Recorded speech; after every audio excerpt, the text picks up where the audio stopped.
Come on. Death is the one story every life shares, but the conversations around it rarely happen. Welcome to the show that opens the doors to the funeral profession. The people, the stories, and the truths most never hear. This is As the Hearse Turns. Hey! Hey, how are you? Sore. Are you going to be there tomorrow? I can do, my upper body's fine. So I gotta redeem myself. So yes, I am going to be there tomorrow and do the upper body and, go from there. But it like you told me the other day, like it's an intense workout, and you're going to be sore. I didn't think I was going to have to look like John Wayne walking up and down the steps though. It's pretty serious, man.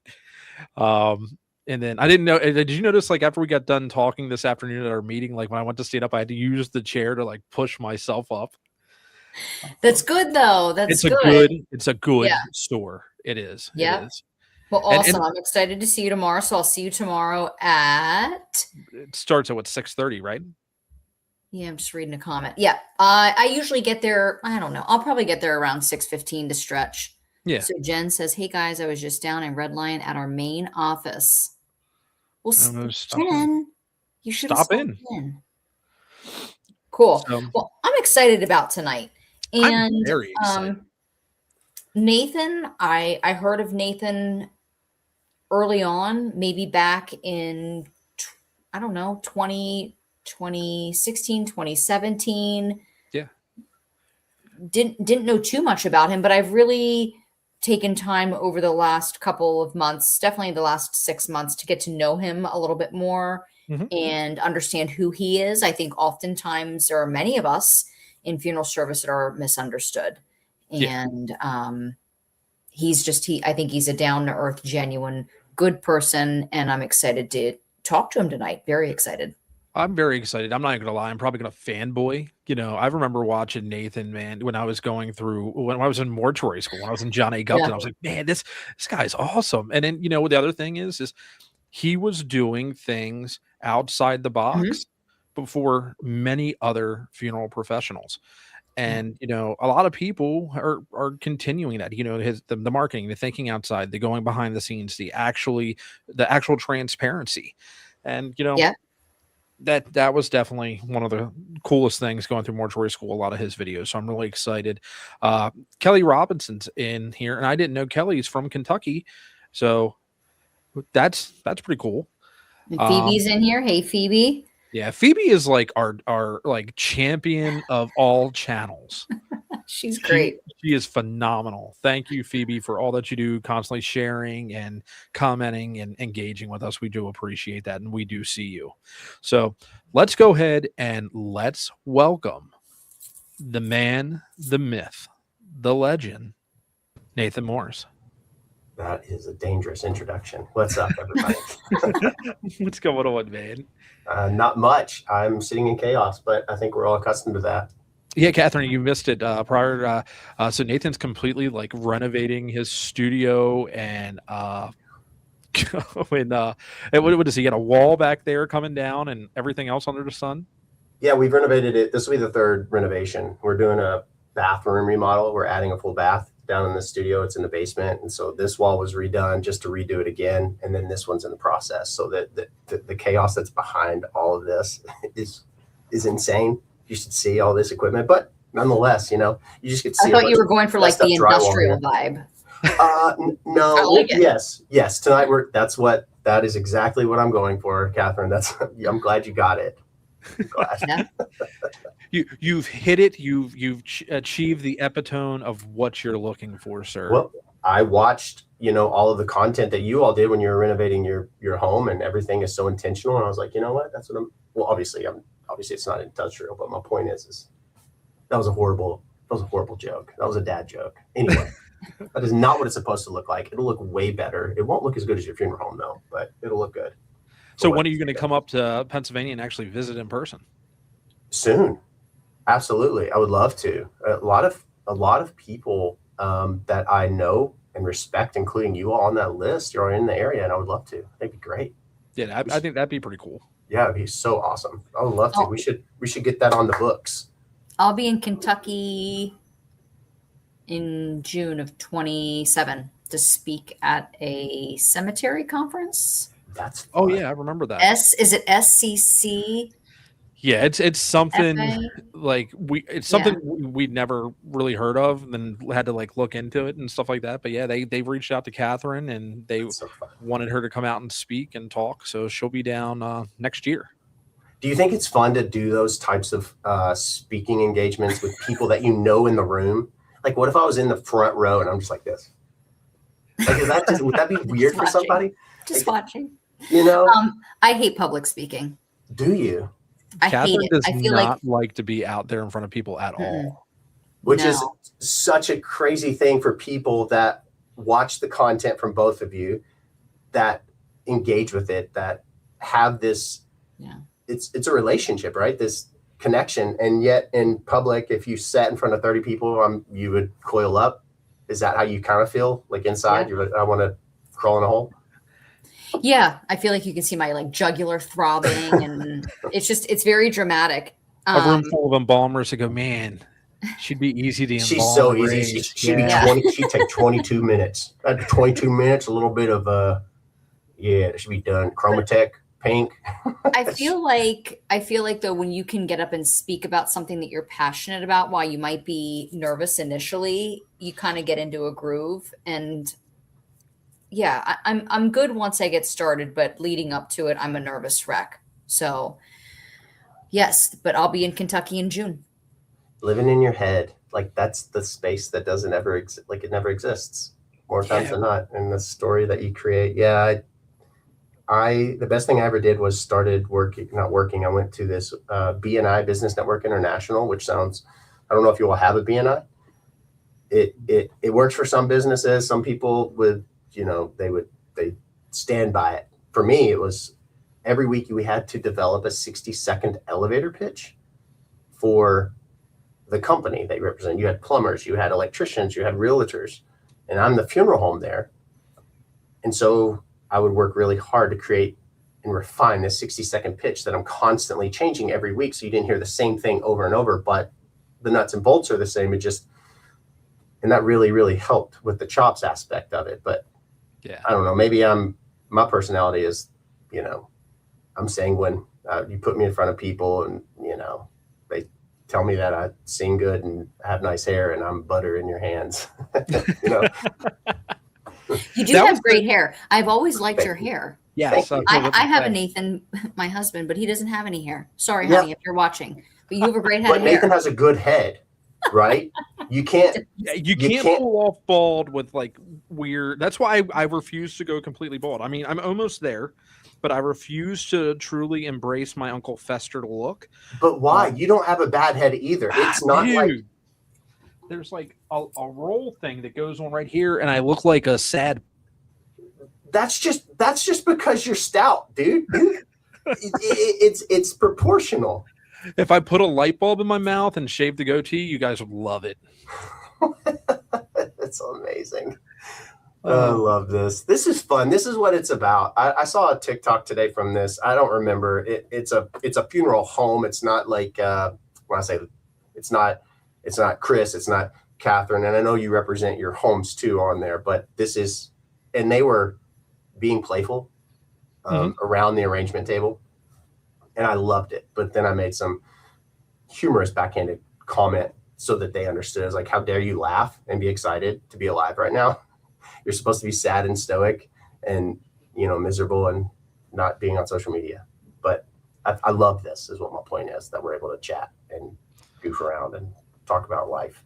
Well, that's the thing. It's like people have this conception that we're supposed to, wear all black, nothing stylish, nothing nice, and not see the sunlight and be pale. And, you think of a funeral director and you automatically think of like Uncle Lurch, you know what I mean? And it's just like, that's not who we are. We're real people. We like to have fun. And the amount of pushback and the trolls and the haters and the comments from licensees is just overwhelming, all because we're doing something they don't feel comfortable enough to do. Right.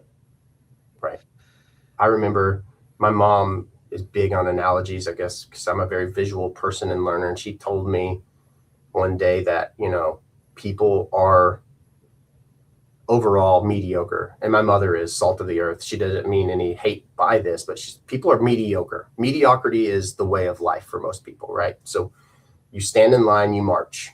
And the moment that someone steps out of that line, i.e., shows them their hearts and content and puts themselves out there, they see themselves with all the other people that have stood in this spot, and they want you to get back in line, right? Because absolutely, they don't want to stand out and be seen, so they'll do what they have to get you back, if that makes sense. And my mom told me to never ever march any other place than where I was, which I love that.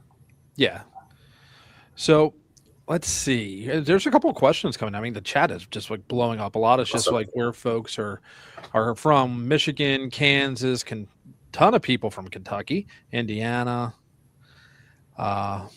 Let's see, Dallas. Where was this one?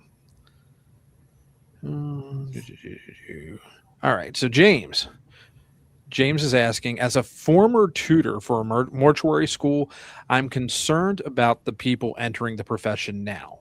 What do you see as the future of funeral service, Nathan? The concern about people entering the profession now, I can't speak to as far as what the concern is that they're seeing. I see the future is you better be online. And I will die on that hill. You and we have seen it time and time again. People are on their phones, especially our demographic, the women who are spending over an hour and a half a day just on Facebook, the decision makers. Any walk-in that you get for a pre-arrangement, the husband and wife, the woman brought them. The man is just being dragged.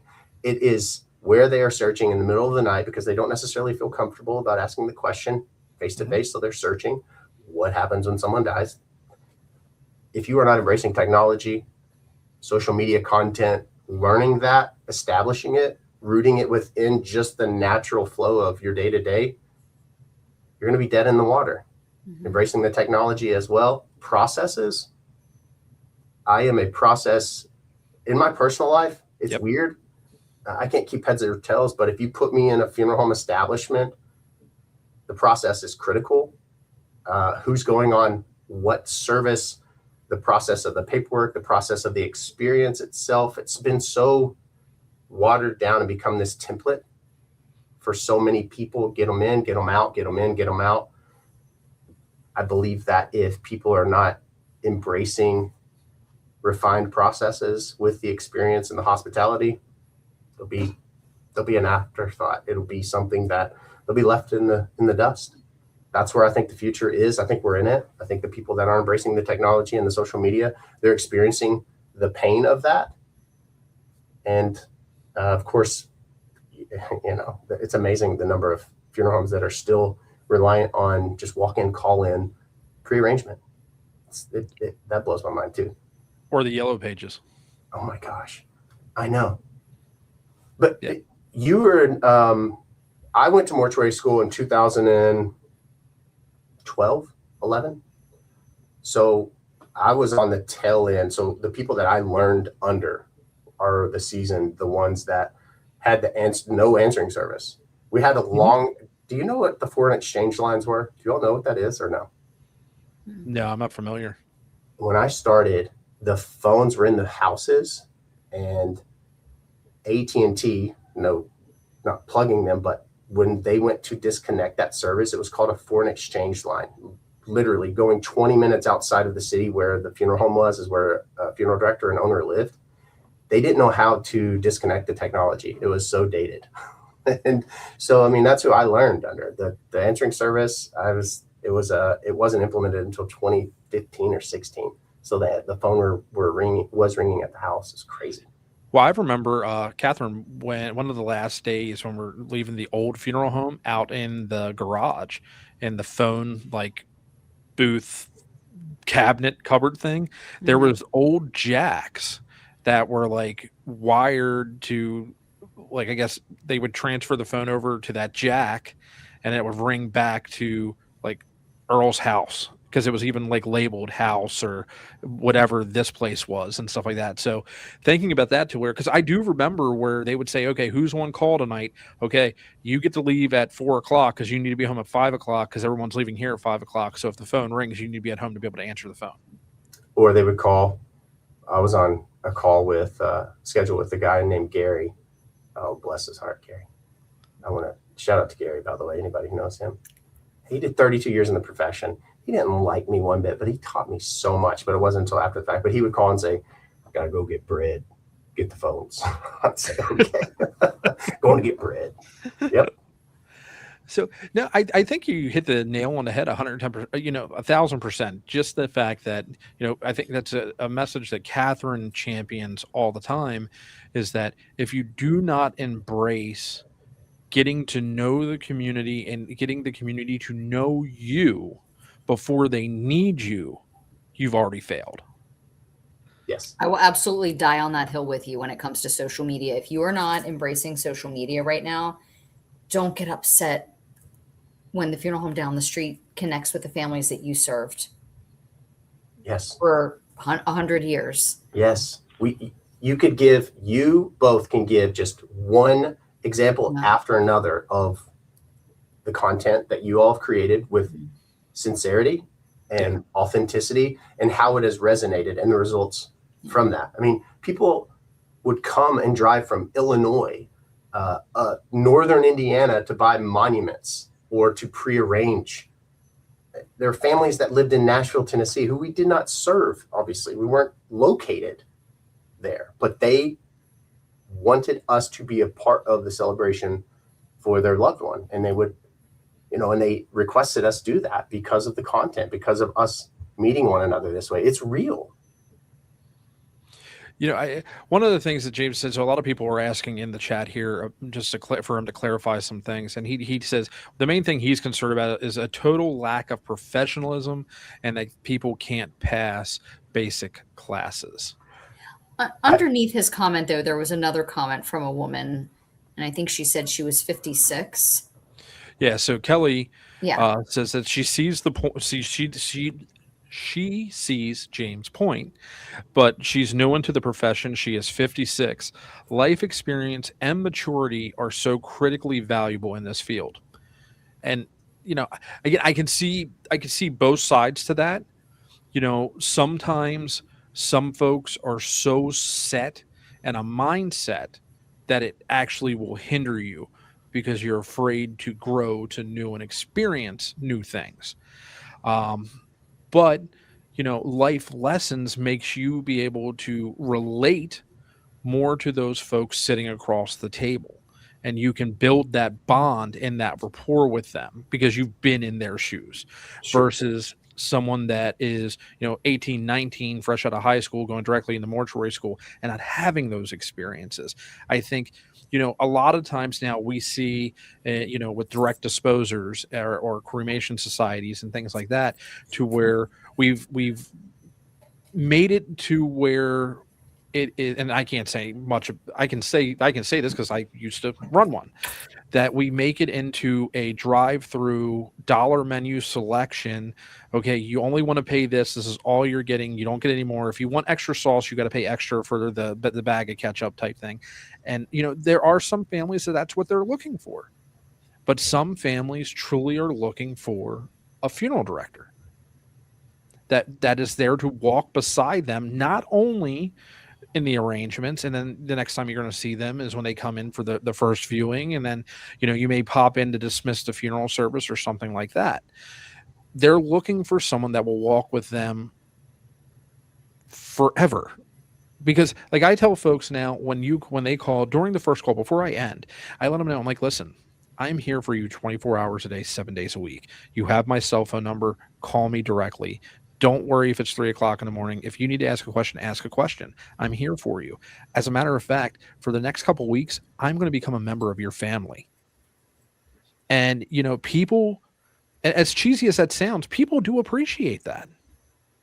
But you hear so many people, we have to establish boundaries. And I'm not saying you cannot have that work-life balance is not important, because it absolutely is important. You have to know when, but when you're serving a family, I'm available to that family no matter what, no matter where I'm at. That is our responsibility. And that's my 5-second soapbox so far. I think there's a lot to say to that. There's a lot to unpack, and there's a lot of the challenges that I experienced too in regards to the balancing of, we always want to insert ourselves, right? We want to be wanted and needed, and we want them to like us. We want to take care of them. We want to have them say that we did a good job. I want to address something that Kelly said, and I believe James mentioned, as far as the lack of professionalism. I would agree. However, there's a couple of caveats I want to acknowledge. At 18 and 19, 20 years old, and anybody who's 18 and 19 right now, I mean nothing negative, but we're dumb. We're ignorant. We have little to no experience whatsoever. And that is an opportunity for us to look inside ourselves and to be like, let's be a little bit more patient, gentle, considerate, compassionate, learn, helpful. And the profession is filled with people who at a moment's notice will drop everything for a total stranger. However, the moment that someone in the field or someone who's going into needs something, or is on needs a leg up, rocks. Let's throw the rocks. Let's create burner accounts and talk poorly about them. But also, I don't know of any other profession where you can be a horrible leader, business person, and still have a successful business than the funeral profession. Because if you have a beautiful facility, if your loved one is prepared beautifully, if you speak kindly to the families, if you have respectful offerings and you get your bills paid, your doors stay open. I mean, I know people who have had, I call it baptism by fire. You know it. The people that start working at a funeral home and on day one, it's like, oh my gosh, they're going on like 6 transfers. They don't even know where the transfer van keys are. They don't know where your cot is. They have no idea. And they're like, oh. And then the coworker's like, figure it out, buddy. I mean, that's how it works. Yeah. Oh my God. Yeah, we went through hell, so we're going to put you through hell. We say it all the time. Absolutely. We always did it that way, so that's how you got to do it. Yep. Mm-hmm. You know, the whole, and this is where we are burning out. This is where the new licensees, the next bench, the next wave, we're burning them out, because it's like, I was so abused, mistreated, and this, that, and the third as an apprentice or something. So I'm going to do that. Now, I through any place, full disclosure, I never experienced that in any of my apprenticeships. So that's not coming from my perspective, but I have seen it, where you run the apprentice wild. You make them do this, you make them do that, and you don't give them time to breathe. And then if they do come and ask a question, it's, well, what did they teach you in school? Let's just say it. Let's just say it. What does school do? School teaches you and prepares you to pass the national board exam. That is it. That's it. That is it. Yeah. So it is your job as the preceptor to teach this person, to, and you know what? I will take a green funeral director any day of the week and twice on Sunday, because I don't have to break bad habits. Right. You can mold that person to the director, to the standards that you have, because you're not going to hear, well, we didn't do it that way at XYZ. Mm-hmm. And then you got to have that conversation when you're not at XYZ anymore. Now you're at Wagner-Elfner and Burke, or you're Wagner-Elfner and Harkardens, and this is the way we're going to do it. Right. So let's see here. I'm watching some of these people. Someone just said nice shirt, by the way, but I don't know if they were talking. They were talking about yours, probably. That's my other drop dead thread shirt. Black, sorry, So somebody did ask, and I am going to leave this in your wheelhouse, Nathan, what you want to say or how you want to handle this. They ask, and man, it was up a little bit ago. Here it is. So it's from Nathan, Colin. could you say why you had your license suspended temporarily a few years ago? Yes. The great thing about the great thing about when this has been the worst experience and the best experience of my life, because I'm 41 now, and it took 41 years to not care what people say or think. A couple of years ago, as I was going through the divorce, which is nearly 5 years, I don't wish divorce on anybody, by the way. It's the worst. There was, I was hiring another individual, and that individual was going to be moving from East Kentucky. In the interim, they allowed us to pick up their licenses, and it was a two-hour trip there, 2-hour trip back, making it 4 hours. I had 11 locations, so a location manager of the facility that needed those licenses to name that person the location manager, if you follow what I'm saying, they had to get them to that location. So location manager handling it with that funeral director. All the paperwork was getting started. As far as I went on about my life and day, and next thing I know, this individual that gave the licenses said that we got the licenses without their permission, and then that I forged documents that I didn't forge. And the great thing about it is it all comes out, and we'll let the legal system, and I know that a lot of the people that are involved in this watch everything genuinely, and they're probably on this now. And to which I say, hello, Danielle, and hello, Tim, and Tom, and all the people that were a part of that. I think it's really important to acknowledge what people don't know about you, they make up. And mediocrity is where everybody wants you to be, because if you step out of the line, like I was talking about earlier, you're different, and you show them, you shine a light on that mediocrity. So they will cast stones, and then they'll continue to create the narrative that they need to create to make it what it needs to be. And I have had moments of the utmost hopelessness and helplessness, because when you are in a profession for licensed since almost 15 years, it's an identity. It is the thing. You don't retire from funeral service, you die. And when something so abrupt as that you're so in the fog about, why did this happen? How did this happen? Because 11 funeral homes, I believe at one point it was like 54 full-time employees. And then you have a Kentucky board who is supposed to support you, and they're working in cooperation with individuals. And then they aren't willing to listen and to hear and to see. And then, and they throw you to the wolves and make an example out of you. And who are you without the thing? Right? Who's Bob Ross if you took his paintbrush away? Yeah. And so there were days, nights even, you don't even want to go, like keep going. There were people in the funeral profession who people, if you don't know what a trade embalmer is, people who are in the chat, a trade embalmer is a professional that is someone who essentially is a staff member that comes in and cares for your loved ones. If you have an influx of loved ones that come in that need to have preparation and people need a break, then you would call them. And for this individual has children, have sons. So this man is an example to his sons, who paid his bills, light bills, no telling how many times, who I respected. They were sending memes, like photos of, and mocking me, people in the profession. Yeah. And so, I think people are not going to, that's why you have the only thing I think of is like Democrat, Republican, people are going to disagree. Right. Mm-hmm. So whatever, but I think being a decent human being is pivotal regardless. Right. And so that was a time of feeling such hopelessness, but the best thing that I ever did was not say anything, not speak, and to allow the story to kind of unravel. No response is a response. Absolutely. It's so powerful. And so, the blowback from that has been catastrophic.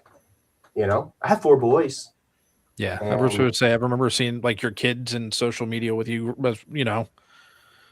yeah, you're fighting for, you're dealing with the custody stuff and the divorce stuff, and then all that's going on, and people who are involved in that, like, I think what it has done, this is full stop, not about me. This is bigger than me, because life isn't about me.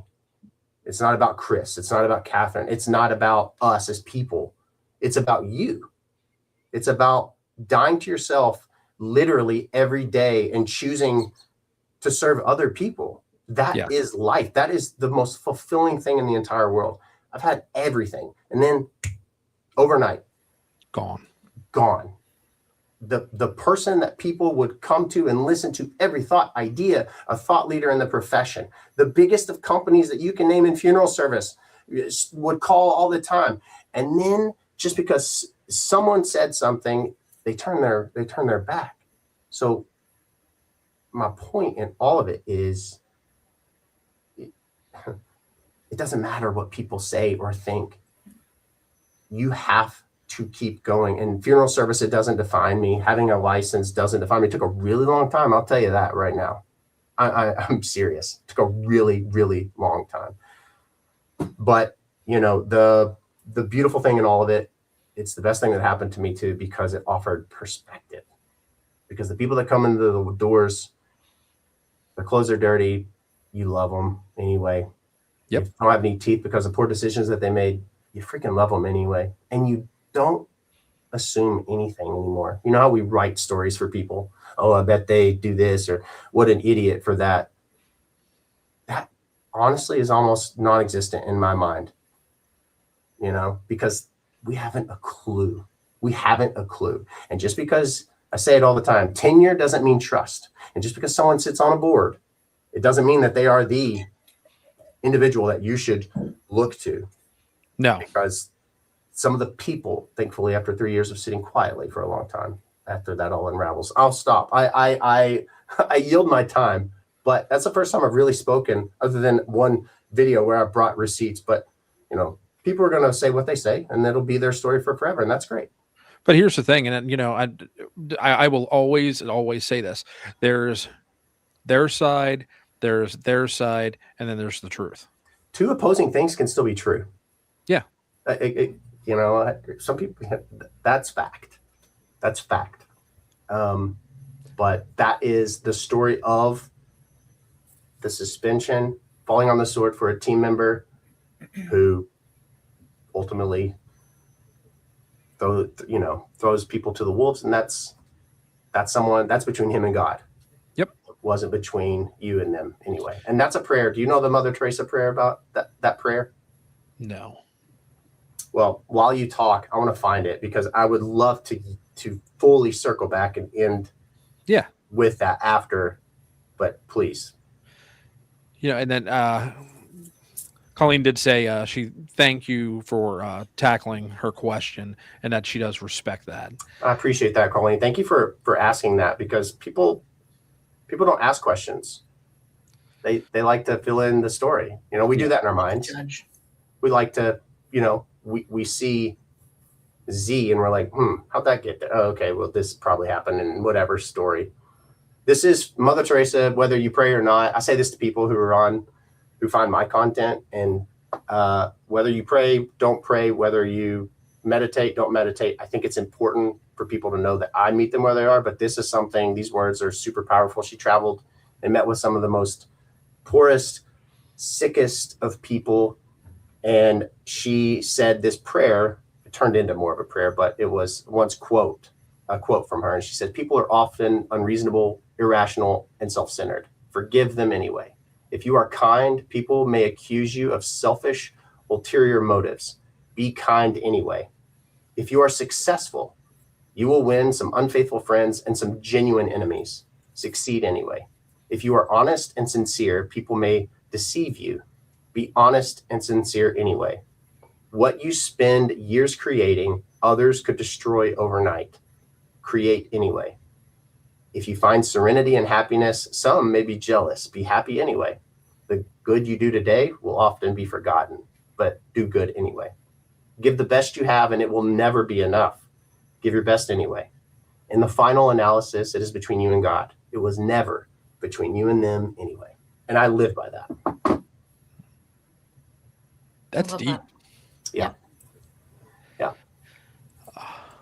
You know, I know. It's like that's mic drop. I mean, it's so beautiful. It's the most human thing, because we are all on the same page. It doesn't matter where we come from. We literally want to feel a part of a community. We want to love and be loved.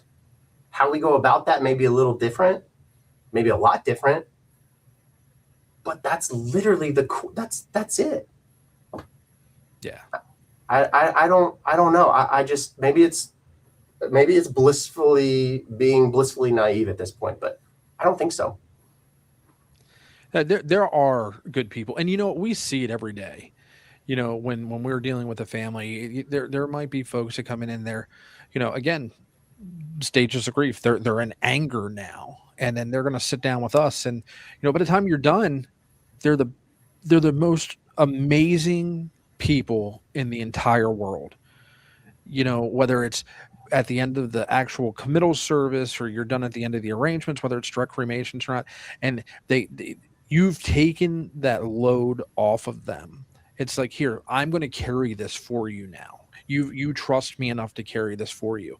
And we see how, you think that somebody's going to be so horrible and so mean, or this is going to be the worst set of arrangements we've ever had to make.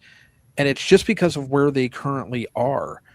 And as you sit there and you talk to them, and you're kind, you're an ear to just listen.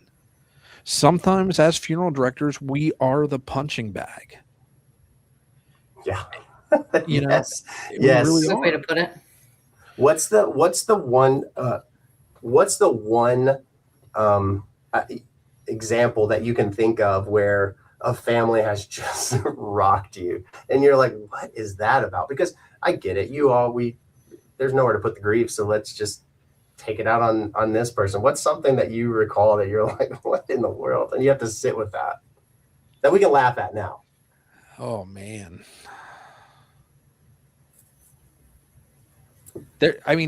Just for, again, from the previous role and things like that, it's just certain families, you're just sitting there and you're like, I'm just a funeral director. I'm not a referee.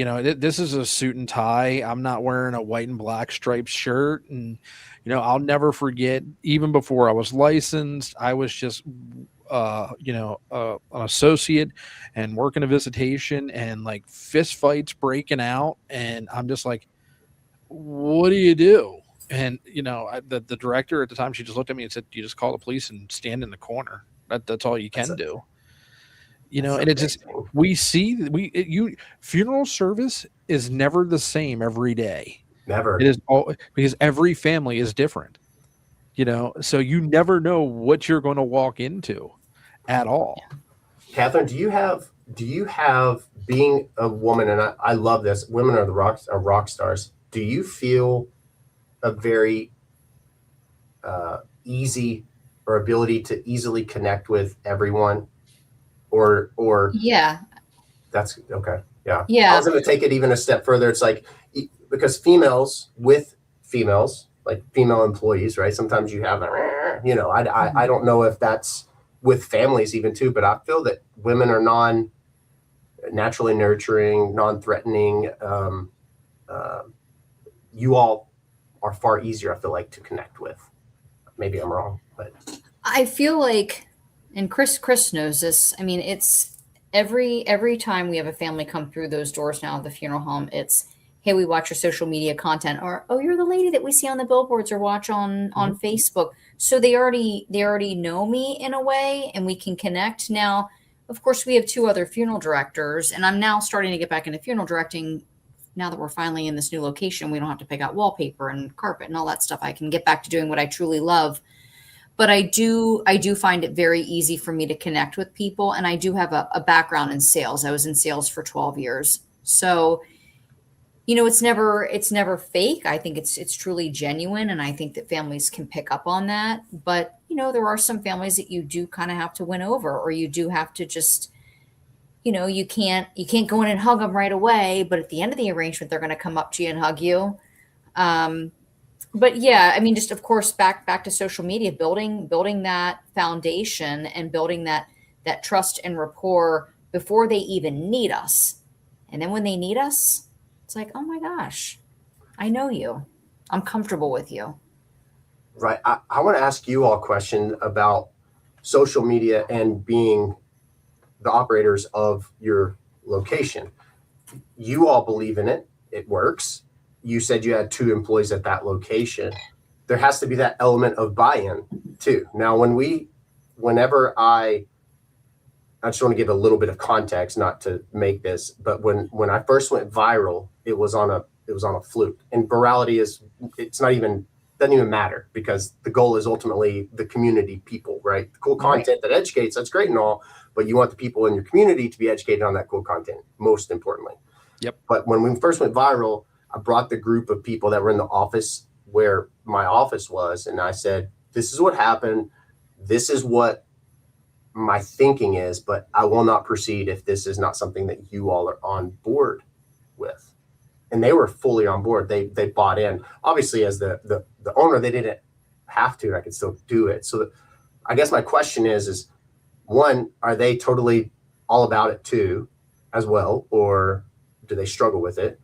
And 2, what are your thoughts to that point on getting people bought in?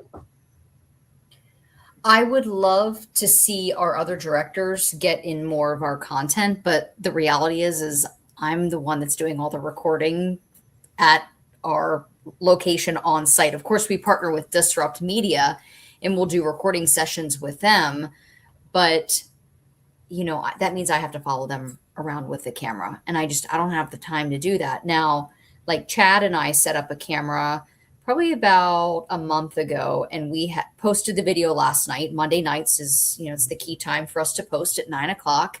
And so we posted a video, and I think the last time I checked, it was upwards of 360,000 views. That's nothing. That's just and it'll keep going. Addie, I think, was a little shy at first. She kind of likes to, stay in her own space. And I get that. And I never want to push it, but she had a couple of videos that she did talking about makeup and different processes and procedures in the prep room. And they performed really, really well. And then I give them feedback like, hey, these are the comments that are coming through. Or anytime we get any feedback about our directors, I always let them know, whether it's on social media or text or whatever. I'm not one of those people that's going to sit there and take credit for their work. They did the work. They're deserving of it. They're the ones that got grandma ready and did the makeup. They need to hear how happy that family is. That's awesome. And someone said social media isn't for everyone, and you highlight it. But yeah, I agree with that. I mean, I really do. I also think that being bought into something is a valued thing, right, as well. Now I have a question for you, because you talked about the video that went viral. What platform were you on? I had 33 followers on TikTok. I had 6 videos posted. The last one before the video went viral was me singing to my now 5-year-old, but he's like 8 years old or 8 months old at the time. We had just started creating the silos of all of the individual funeral homes. So we had the Morris family, and then we had all the funeral home social media accounts. And so we were building those out, and I had just given a tour to the high school seniors from my alma mater. It's a private Catholic school, so it was very much like this faith-based scenario. You're Mr. Smith, you just died. I know you know that magically, poof, abracadabra, they're in the casket when you come in for first view. I want to show you what happens behind the curtain. And so I was showing them, and it is to this day one of the most fun things that I got to do, because just the questions, just being able to really ease some anxiety about that, especially for young adults, and because there's so much nervousness about it. But that tour was filmed, and so it was just cut up unbeknownst to me and posted on my TikTok, and it went bananas. And then the rest is literally history. I've shown up every day for however many years and 3 videos a day. Wasn't there was one video, and it just came across my feed the other day, like you were explaining, you were in the prep room, and it was like, I guess some seniors or everybody, they were definitely students, and you were explaining like you were showing like, do you know what this is? And it was disc spray, and you were talking about like COVID-19 and stuff like that. Was that one of the original videos? That was a different one. I did a collab with a friend, Napples. I don't know if anybody knows who that is in Apples, and she's all over the place and doing cool stuff with like NFL now. But she was getting a tour of one of the funeral homes. And I was like, this is disc spray, and talked about that. People are so intrigued by that stuff. I mean, I was waiting for people to want to gargle it during COVID-19, even not the decedent. It's just like better safe than sorry. It was so crazy. Just some of the things I have so many, I'm sure you do too, COVID-19 stories. And I know people lost so much, whether it was a loved one or whatever, but I think I was serving my apprenticeship during COVID. Yeah. Oh Lord. Were you, you said you had a good experience. So you didn't have like, so I will explain. So this may be why I had my good experience. So literally my preceptor, who was the owner of the funeral home, I got March, I got my apprenticeship license. And then like 2 weeks later, everything shut down. And it was so bad. Like, so my preceptor, health-wise, the owner of the funeral home, I did not see her for the entire year. She worked from home. So I worked under a delegate of hers who was another funeral director at the funeral home to meet all my from home. I mean, I understand you could arrange virtually. I get that, but we did the funeral. Her daughter, who was a vice president of the company, would come in every day, and those types of things. But her, because of some health things, and it was just from home. So it was definitely it was an experience. I remember I looked like the Stay Puft Marshmallow Man wearing those Tyvek suits, trying to set features for IDs, and it's just like you look back on it, and it's like, yeah, no, it's wild to think about, honestly. So I do want to say, a lot of people are saying about social media is not for everybody, and I want to clarify this with Katharine here, is that she does not force any of the directors to make content. It's not, you work here, you have to make content. It is, if they want to make content, they're more than welcome to make content. Katharine never forced me to make content. Nope. I'm down at the Wagner-Elfner and Harkins location, and there's only me. So you come there, that's who you get. That's it. But it's not about saying, okay, because you work here, you have to do this. We're going to make you become, a social media star type thing like that. That's not at all how Katharine or Nate run their business or expectations. Chad and Addie are phenomenal funeral directors, and families absolutely love them. And some people just aren't comfortable with being on camera. They don't want that. They just want to be funeral directors. And there's nothing wrong with that. But for owners, I want to explain to you, there is a true value. It's not that we do this because, again, we say it all the time. We're not rolling in the plethora of monetization money here. We still work full-time jobs. We have families to support and things like that. And social media just doesn't cut that. We do this. It is truly a labor of love because of the amount of just vitriol and hate and nastiness. There have been so many comments that come through in regards to Katharine because she's a female, and maybe something that the red legging comments. My gosh, the internet lost its mind the day I wore red leggings on a Saturday in my own funeral home. How dare you? That's my tagline whenever people like to throw rocks. How dare you? Yeah. And so I just wanted to really clarify that. So we're not saying that if social media is not your thing, that's fine. Yeah. But find something that is your thing. And I do think Chad, I think, enjoys doing some social media. He is great at educating. He had a video that we put out on YouTube where he talked about embalming and just the entire process. And it performed really, really well. It did great. But it's never pushed on anyone. I just happen to be the one that you get to see on social media because I handle it. Right. Funeral home. I mean, it's Chris like Chris does his thing, and Harkins is Chris's baby, and we trust him to do whatever he wants to do with that funeral home.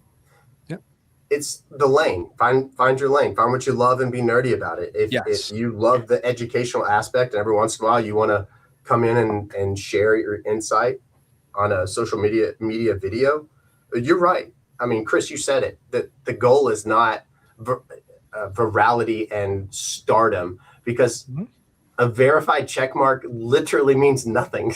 Yeah. It means that you've created enough content that's, or you have a website and people are like, okay, that's the real. The point is like, why are you showing up? Yeah, I was just going to say it's not cheap either. It's ridiculous. I didn't pay for it. No, I didn't pay for it, but getting there, it doesn't matter. It doesn't change anything. Yeah. Right. I mean, it's like, what do you have to offer? Like, what are you offering? Why are you continuing to show up? You know? And I think that with anything, if people are excited about what they're sharing, even if it's in just the four walls, but if it's but the need for the content, it's finding the people. In this instance, luckily, Katharine, you and Chris are the people that are able to scream from the rooftops the why, the how, the what you do. Yeah. It's just, it is vital for sure. And it is awesome to have us. My chair is going to break. I almost fell over on this live. We would go viral. That would absolutely go viral. And I would clip that, and that would be happened. like on every social. Oh my gosh. I don't even know what I was saying at that point. So somebody did ask, I get it's again, the chat just blowing up. So, but somebody did say that they are from Kentucky and that they love you down there, Nathan. And they wanted to ask about, your songwriting. If you could talk about your songwriting. Yeah. A couple people have asked about your music. That's amazing. Well, thank you very much. Whenever I was 8 years old, I started singing, and very quickly in life, I was going to be a famous touring musician. I was always saying I was going to be the next JB. I was going to travel the world and captivate fans and start writing songs. And that came from a broken family. And so I would write about what I knew. And I learned that pretty quickly. The authentic stuff is the stuff that you can actually speak to. And I went through the world in the music industry, signed, dropped. And I came home from LA in 2010 with my tail between my legs. So I was in a production deal, and it was just like going nowhere. It sounds cool. I mean, it was cool, right? I guess I'll become a normal person. And so I started working at a funeral home, which is the least normal of normal, I guess. But I, continued to write. And I think it's the thing that if I'm not creating, I don't feel, and it sounds over dramatic, but fully alive, right? We have these things inside of us that set us on fire. And you think about them all the time, whether it's knitting sweaters or you just love to study how someone throws a curveball. I don't know. That's the thing. That's a passion. That is something that absolutely is a thing you should lean into. Regardless, you could say and give excuses why not. But if you aren't doing that thing, I think you're doing the world a disservice. You can still be an administrative assistant because you have bills to pay. I get it. You're not going to maybe make $1 billion learning how to throw the perfect curveball. But it's a gift, or it's a passion that you have, and that's something that you should share. For me, songwriting. And during COVID, I wrote a song called Yet that got picked up on radio, and it went to number 15 at Billboard on the adult contemporary charts, and then another song. And so it was just like the story and the song, the thing that I thought made me a failure, which was I'm going to be this pop artist. And then I go and become the funeral professional. And then it's the funeral profession, which actually catapulted the music. It was just this full circle thing. And so songwriting is very much part of my life. And the story that I was asked about from Colleen was actually I have a new single that's going to be releasing August 14th that I believe is going to define me as a human, but also my career. And it's based on all of that. And that's where I write from. I mean, I think you can't have a beautiful funeral without a beautiful song. You can't have a beautiful song without experiencing heartache and loneliness and sadness and loss and grief. And I'll die on that hill. So it's just who I am. It's a part of. So anybody who has a thing that they love to do, I encourage, do the thing. That's what I say. Well, what's that old saying? If you find something that you truly love to do, you never work a day in your life. Yeah, absolutely. I You don't know, believe that we were not. I think that society has kind of made us think that we must punch in and do the thing and then punch out. I mean, like, you can be happy. Like, you can go through life and be please. happy. Yeah. So there is a question, and I'm curious to see your guys' thoughts on this. So Mary Del Trent says, how do you know if your local funeral homes have a good embalmer without attending several funerals of people that you don't know? And she said, I hope this question makes sense. Makes perfect sense to me. I don't know how to answer this. I don't either. I think that is a question that stumps us, and I think it's such a delicate and selfless process, and artistic process and private process that you obviously aren't able to shine the specific light on per se, but because I know, I don't know. Because I mean, anybody that would ask you in arrangements, are you going to embalm her? Everybody that's sitting on the other side of the table is going to say, absolutely. I'm God to this profession. I embalmed 76 bodies yesterday. I always go to, just so you know, every time I become a country 79-year-old man, I'm quoting a funeral. Yeah, guys, we had 76 funerals yesterday. You know, I'm going to be totally honest here. When it comes time to embalm someone who's had an autopsy, if I have all the time in the world, will I do it? Yes. Am I confident in my skills 95% of the time? But we also have a great trade embalmer. And I know my time is best spent on paperwork and working with that family. So I would much rather call the trade embalmer in so that he could work on that person and give them the time that they deserve rather than letting my ego get in the way. And that, I mean, I think that's key as funeral professionals is knowing where you'll do a far better job than I will. Yeah, knowing where your strengths, knowing where your weaknesses are, and knowing how to play off that with one another on the team, or whether it be a trade embalmer or something like that. You know, because the family deserves the absolute best. Yeah. But the sad part about it is the narcissism and the egos and all this other bull crap that in this profession, prohibits that from happening. Right. So the sad part is unless you actually go to services or pop in for visitation and just sign the book and get a card, and you may not have known the person from Adam, nobody's going to know and see what you're looking to see and then walk away. That's the only way you're really going to make an informed decision on your own, because you're never going to get honest feedback because everybody's going to say they're the best. I really like, Katharine, your answer. I think a professional, a really good embalmer, is the embalmer that is able to say, I can be more efficient if I call a really good embalmer. Yeah. Yep. I think that is a beautiful way to say it. We have good people on our team. And I'm also not one of those owners that says, well, I don't want to spend the $500 to pay the trade embalmer. I'm laughing just because it's like, if there are like 17 statements that could just be regurgitated and all over the country amongst this profession. It's like, we've always done it this way. Right. Exactly. So she also asked, is there any way to research your local funeral homes? We have 4 here. I'm trying to do pre-need. Is someone raising their hand? I can't tell. Does someone want to answer that question? I have an answer. I have 2 answers. Okay. Are they proactive on social media? Not the template photo posts. Yes. Are they proactive on social media? Okay. That'll narrow down probably 3 of them. The next thing that you do is you go into them. It might sound weird. I know it's not like something you want to do on a Tuesday. Go into them. Do you have a good feeling? You know how you go in? I was at Whole Foods today getting turkey. The lady, amazing. She was so kind. Like, that was a cool lady. But I've been to other places. where I'm like, I'm not judging, but I didn't feel like a warm and fuzzy. And you're not going to feel that way about everybody, right? You connect with people differently. So if there are 4, I'm assuming that you might connect with one more than the other.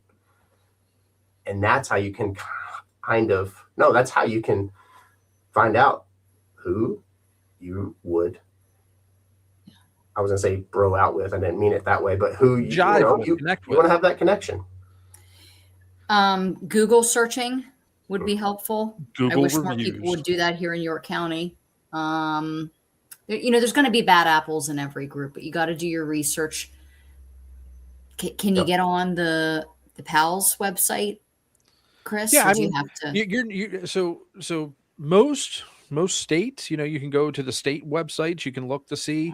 But again, and this is a prime example with Nathan. And Nathan, you can tell me to stay in my lane or shut up. But everything you see on those websites doesn't mean it's 100% true. Because disciplinary orders are public record. Mm-hmm. Yeah, it's so true. And you can, that's why I said the second thing is to go for yourself. Go shake hands and talk to people, because it's so important. Having a human conversation is not, I don't know where that, ask questions.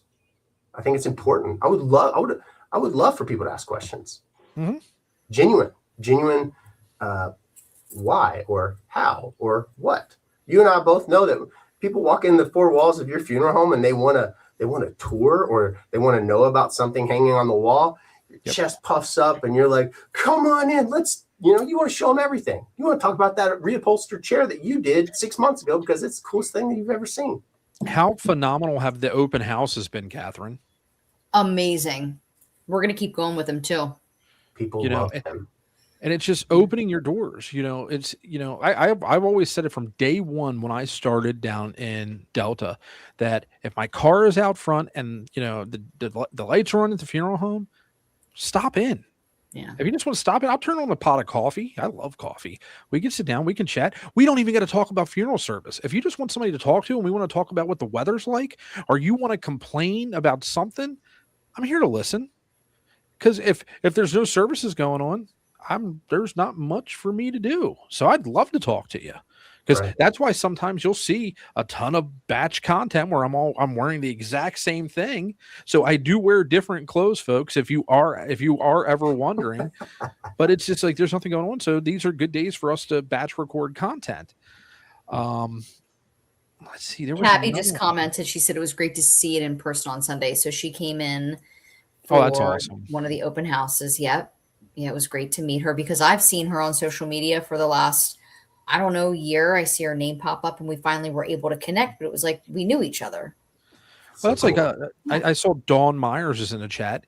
She was at the open house Sunday. All of a sudden, we funeral home and get a call that there's like this giant box of cookies, and I posted the cookies on our social media page. Those cookies were awesome. It was weird eating myself, but hey, to each is their own. But I bet the Chris cookie was delicious. That's what my wife says. I bet it was. I would love a Chris cookie, and I mean PG-13 the most masculine way. Send one down here to Kentucky. And James makes another good point here. Look at the Google reviews and talk to hospice agencies. Hospice agencies, yes. Talk to pastors, because pastors are referring to. Oh man, I miss when pastors didn't want to drive their own car. That window time sitting next to pastors, man, going to the cemetery at 10 miles per hour was priceless. And we lose that now, because 9 out of 10 times they would take their own vehicle or something along those lines.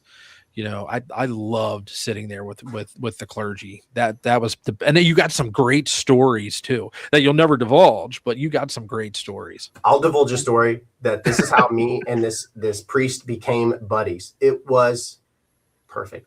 So what I would try to do is I had a lead vehicle, I had the lights, and it was an SUV. And so I would drive the pastors and priests whenever I were able. In this particular day, taking the funeral. I'm actually leading this funeral. And it was at a location that it was a one-way street. We literally, the church was diagonal, but just the opposite way. So we couldn't go back. We couldn't go the wrong way. So we had to go around the block. Anyway, the priest gets in the vehicle and he's slow stepping to get in. And I'm like, what is he doing? And the next thing I know is he throws and in my lap falls a tampon. I swear. And I was like, he goes, I don't need that. And I was like, that's amazing. And we became buddies. That's awesome. Yeah, it was. It was a tampon and threw it. So every single time I had a funeral with him, I would make sure there was a tampon in the seat. You know, Nathan, normally I only offer like holy water and sand to the priest. I now need to add, hygiene products, I guess, to our repertoire. I think it's amazing. I mean, oh my gosh. We have a ton of female staff. Probably drive. I have no idea what happened, but it was amazing. It was just a great opportunity to laugh. And he probably said it. I'm just imagining like straight face, like, oh, I don't need that here. Oh, he loved it because, he goes through motions sometimes too. He didn't know if it was this, stiff funeral director that's just going to be like kind of boring and stoic. And he's a human, and it was probably a nice break from. They're people too. Yeah. Yeah. One time, giggle. One time, towards the end of the service, one of the guys went out to start the hearse up, and my Spotify connected to the hearse, and the pastor got in, and I got in, and I see my Spotify on the screen, and like the title of the song it just made me want to just curl up in a ball and die. And I was like, I am so sorry. Can you divulge what the song was, or would you rather not? I would rather not, but I think it was something by Nicki Minaj. That's amazing. Yeah, but luckily it was like, it's okay. Like I love it. If you even go back through some of Katharine's old reels that are out on social media, it's like her Spotify playlist will connect in the car, and she's like, "Oh, that's the real Katharine. That's the after 5 p.m. Katharine."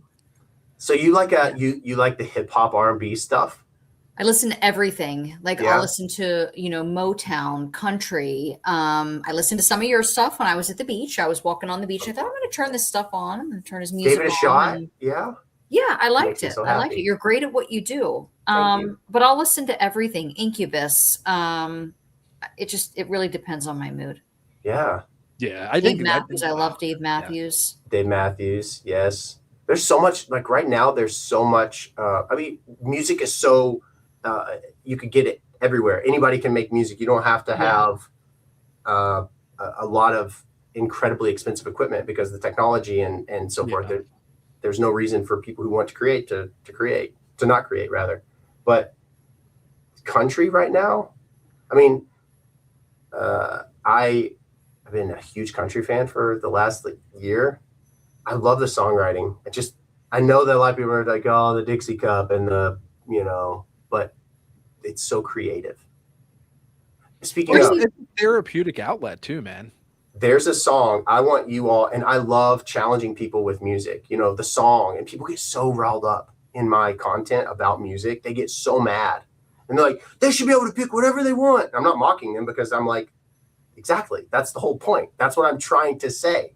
Because if it's a karaoke song that would make them, the person that we're celebrating, laugh, but it makes everyone who's in attendance, and they're like, I remember seeing them at the bowling alley singing that karaoke song every Wednesday night, for half price pint night. I don't know, but I love music, and I love the director challenging themselves to be a little more eclectic in their, I don't want to say knowledge of, because not everybody's well versed in music, but knowing that there's more than just Go Rest High.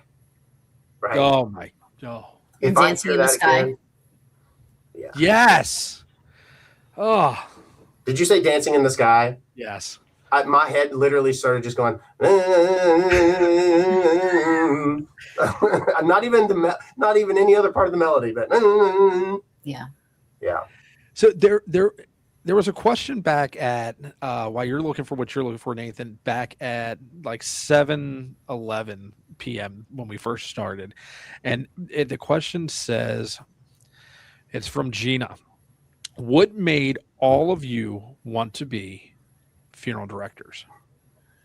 So, Katharine, do you want to go first? Ladies first. Well, around the age of 13 is when I realized I wanted to be a funeral director. And that was the age where we lost my great grandmother. And it was always just something that kind of stuck with me. But looking back, even in my early 20s, I wasn't emotionally ready for this. I wasn't mature enough to handle what we do. But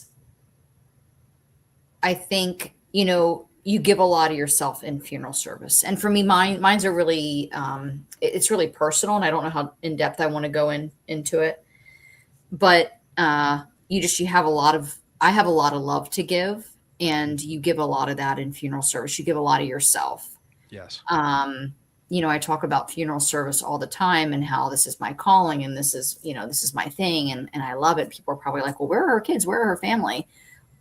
I absolutely, I was meant to be a mom. I'm a nurturer.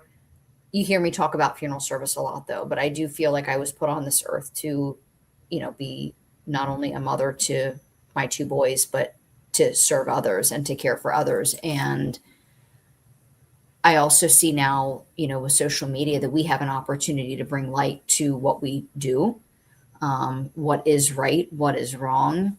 And like I said a few minutes ago, there are a lot of bad apples in funeral service, and the people that typically push back on our content, Chris, we talked about this today. I'm in my prep room and I'm showing off the prep room, and people are like, oh my gosh, that's a sacred space. You shouldn't be in there.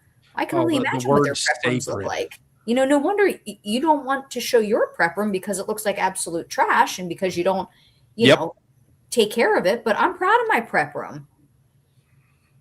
Absolutely. I'm going to show it off. Absolutely. So but I have a lot of love to give. I'm a nurturer. I'm very emotional. And I think you give a lot of yourself and a lot of love in funeral service. And I love it. I would do it in my second life. I wish I would have done this earlier in life, because I love it. And that's exactly why self-care for funeral professionals is so critical and important.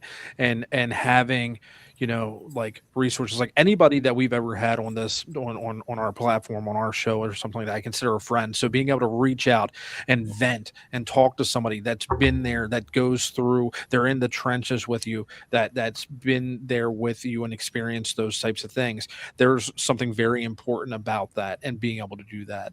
And then just taking time to go be with your family. So like I said, work-life balance is important.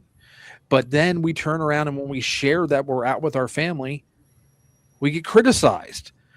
Oh, that's all we got. It just happened, Katharine, did it not? By another licensed funeral director told you. I have a story. Yeah. So I love stories. Yeah. So I posted the pictures of us away at the beach. And I'm like, you know what? We're on our platform. I can say whatever. Screw it. I'm posting pictures because I'm proud to be with my family. We care for individuals every single day who thought they had tomorrow, and they don't. They didn't. They didn't wake up. So I'm going to embrace this and spend time with my family. And I really elaborated on that post about how a funeral director had reached out to me. And I don't think it was, I don't think that he was being malicious when he did it, but it was, you might want to reconsider posting, because people could take this as, you've made money off their grief and now you're vacationing with it. Well, here's the thing. We were at my in-laws condo. Free. Right? Free, right? I guess free. we were in Ocean City. I wasn't like cruising the Mediterranean or anything, but someone saw it and went to my father. Now, mind you, I'm going to be 40 years old this year. Someone went to my father, and then my father's calling my husband saying, hey, you guys are posting on social media that you're away. And my dad my dad's 70 and I love him, but he does not understand how social media works. And I'm like, did the person even explain what I had posted about? Or did they just see that we were on vacation and decided to complain about it to him? I don't know, but I'm deserving of going away just as you are, Nathan, just as you are, Chris, just as anyone else who works. Yeah, it's like it's like a 6-chapter book, and they read the first page of the foreword, and they're like, "Oh, this book sucks." Yeah, but 6 chapters ago, we all none of us work for free. We earn a paycheck, we earn revenue. Well, hold on. I'm not an owner. I know both of you have been owners, and I'm sure there have been times as owners. So let me rephrase that. There are times when owners work for free because they have Five to and a put, half years, didn't even draw a salary. you know what I Oh, mean? 6 years. So Yeah. I Or wanted to 5 years, retract that didn't draw. real Yeah. quick because there are times that owners go without, Mhm. especially during slow spouts, to make sure that their team and their staff and Yeah. all of their employees continue to receive a paycheck. And that is very important. That is something that is not ever really discussed. So that is something we're going to have to circle back with one time, Catherine, maybe when it's just you and I on one of our pop-ups or something about that, because I think that's a very important topic to discuss. Yep, definitely. People taking care of people and letting them know how much you appreciate them and value them. And Yeah. they literally don't have to work. I don't want to say for you, but that's the only way I can articulate it in the context that you're talking about. Yeah. And we have 2 other funeral directors at our location. So there's 3 of us. Do we need 3 of us? Probably not. Right. But we also have a really nice work-life balance. And I was serving 100 families a year. Yeah. 80 of those were probably traditional service families. We're in a very, the area, I mean, of course, things are changing with cremation, but we are still finding that in our area and the demographic we serve, they prefer traditional burial, but 100 families a year is a lot. And so this year, I think we're projected to serve maybe, I'm going to say 150 families.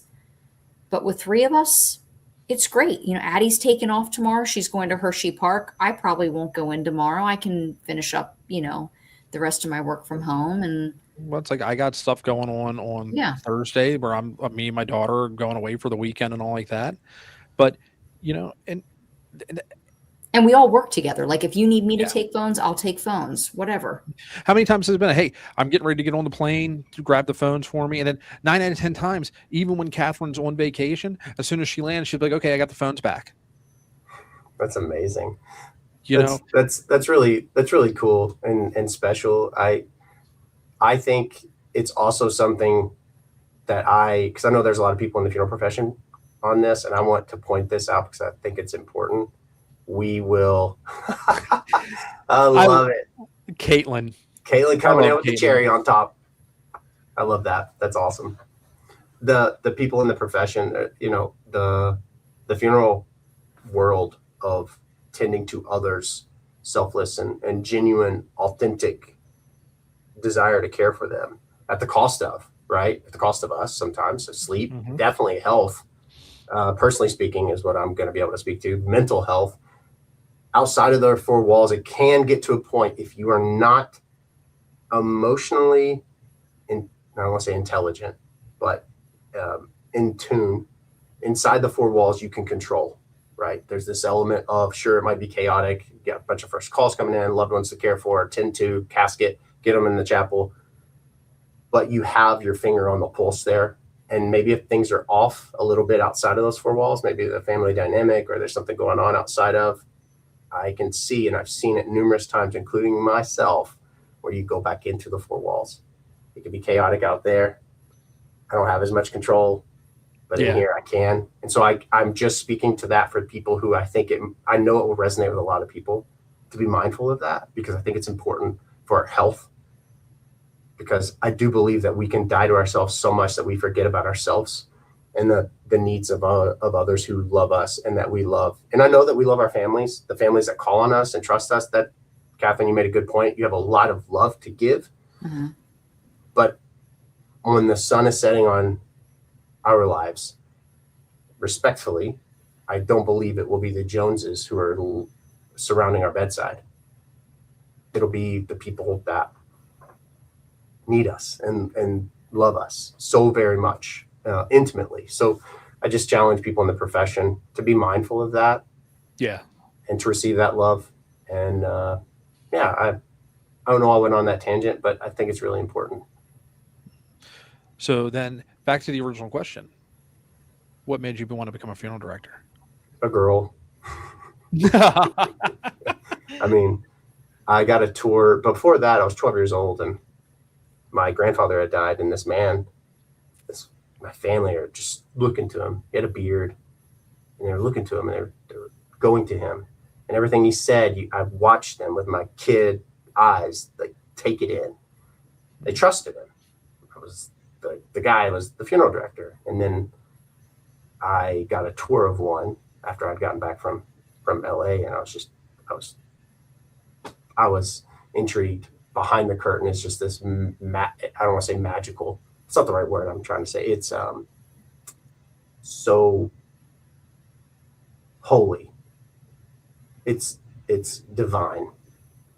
And, you know, I take things back to a spiritual thing, but what a selfless act to what, you know, the Bible talks about Jesus washing the feet. Yeah. You know, the Savior of the world just lowers himself to just wash the feet, probably the dirtiest part of our bodies, just to show an act of reverence. And that is something that we do, not to pat ourselves on the back, but that's pretty profound. It's beautiful. And I shine that light on you all. I'm not saying toot my horn. That's you all. And I think it's beautiful. You've been there. And I know somebody asked earlier somewhere, you know, like Nathan is still a licensed funeral director. His license is active. I've thought about just putting it in the background just somewhere, like having them as my background. Yeah. You know, so yeah, you've served families, you know, you're still a licensed funeral director. So you're still right there among the rest of us. I was in mortuary school. So in Kentucky, it was the last year. So I believe you could be in mortuary school and be serving your apprenticeship, but then they stopped it for a few years where you could not be in mortuary school while serving your apprenticeship. But anyway, I was in mortuary school, and the embalmer on the opposite schedule. So I had an embalmer on my schedule because I'm an apprentice. Mm-hmm. The opposite schedule embalmer left. So then the embalmer on my schedule went to the other schedule. So I'm not a licensed embalmer. I'm an apprentice being able to perform embalmings. I'm embalming. Like, that was what I did. So I'm in mortuary school. I went to Arapahoe, and it got to the point when I was doing labs where Mr. Rudy Bettman, I believe is how you say his name, and Martha were like, just stand over the table. Because there were people that had not done anything. So I'd just stand there for hours during labs. It was pretty wild. So I definitely, it was baptism by fire. Okay. It was absolutely. So yes, yeah, I do know, and I am licensed, and it's not on a Post-it note. It's real. It's signed. it's real. So, you know, and for me, I shared it before. It's actually back on, I think, the very first live that Katharine and I did. We discussed this, and you know, then the next morning, that's when me and Katharine decided we're gonna start As The Hearse Turns. But you know, I lost my dad from a heroin overdose when I was 11 years old, and I'll never forget going to the funeral home with my brother and the rest of my family. You know, my mom and dad were divorced. So my mom took me to the funeral home and dropped me off because they told my dad's side of the family, said, "You're no longer a Boggs. You're not allowed to be here." And, you know, she's like, "I just want to be here for my son." So they wouldn't even let her come into the funeral home. They let her come to the service eventually, but to go in and make arrangements and all, I felt so overwhelmed. I had no idea what I was doing. You know, I'm just sitting in the corner. My half brother, you know, he made all the arrangements. And finally the funeral director just looked at me and said, "You know, hey, this is your dad. You know, what do you want? You know, you have a say in what goes on." And, you know, that whole this was back when we had 2 days worth of viewings and a third day funeral and things like that. And, you know, I just hung out with the funeral director. I, you know, kept just living on the coffee at the coffee machine, and his office was right outside the little lounge, and, you know, just would talk to me. And I remember at the committal service, I went up to him after he dismissed everybody. I said, "Can I stay with you until my dad's lowered in the ground?" He said, "Yeah, you can stay with me." And everybody else left, and I stayed there with him until they lowered the casket and they set the vault lit. And, you know, it's just something that always stuck with me. And I always look back at that moment in that time, and I think to myself, the impact he made on me, if I can make that impact on just one person, then my education, everything I've done, all the mistakes I've made, all the good it is all worth it Yeah. as a to be a funeral director. That's beautiful. I appreciate you sharing that. And I believe that with every fiber of my being, that it is for him, the man that impacted your life and the trajectory of it. I hope, I doubt it, but I can't, maybe he does know the impact he had on you. But somebody said during that video in the comments that I should probably reach out to him because he's still. I had asked you. I said, "Have you talked to him or have you gone back?" No. His name is Andrew Dow, and he owns Lily and Zyler Funeral Home in Baltimore, Maryland, down in Fells Point. It is the mundane that we are remembered for. It's not this elaborate, extravagant thing.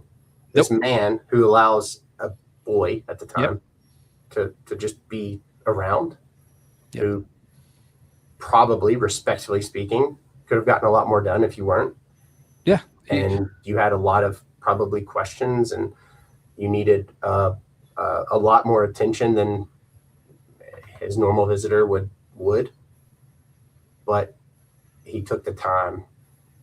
And that stuff, that story that you shared, those are the stories, those are the things I think about that really just, they fire me up with such emotion. And I feel it so deeply that, that is the mark. That's our mark. Mm-hmm. Going and brewing a fresh pot of coffee for a neighbor in the community that just stopped in to say hey to you. Yep. That is something that impacts and changes lives. Having time for someone. You might be the only person that they speak to all day long. That gives them the time of day. And it doesn't have to be this elaborate, profound thing. But I think it's awesome. And I'm glad that he did that, because it's awesome that we have a professional such as yourself in the profession that represents it so well with such compassion. One of my biggest influences in our profession was, did you ever get the opportunity to meet Todd Van Beck? Are you asking me? Yeah. I did. I heard him speak 2 times, and one was at convention in, was it Maryland? Was it Baltimore a few years ago? Like probably an NFDA. An FDA, yeah. Yeah, because I think that was right around, you were running like board of directors or something like that. It all collided at the same time. Yeah. Yeah. Yeah. And, I was lucky enough that Todd was an instructor at John A. Gupton when I was going through mortuary school. So I had 18 months of Todd, and Todd's heart for the funeral profession, it was just so contagious, and how he spoke. And he was just this humble little farm guy from Iowa. And, it's just something and that is somebody I always endeavor to be, because he's always like, my job is to make the next generation better than the generation that we have now. And, I got some slack. I posted a video the other day, and I talked about, as funeral directors, the bar is on the floor now, so we need to step over it. And so many people came at me on that one. And I was just like, it's so true, though, right now. It's so true. We're regressing in the profession instead of progressing. And, we need to be there and be able to educate the public and answer their questions, and not hide behind the word secret or not hide behind the word sacred. Mm-hmm. That's the cop out. Yeah. And dignity and all that. Well, the overused words, the words that people honestly couldn't even define or define their business or service around.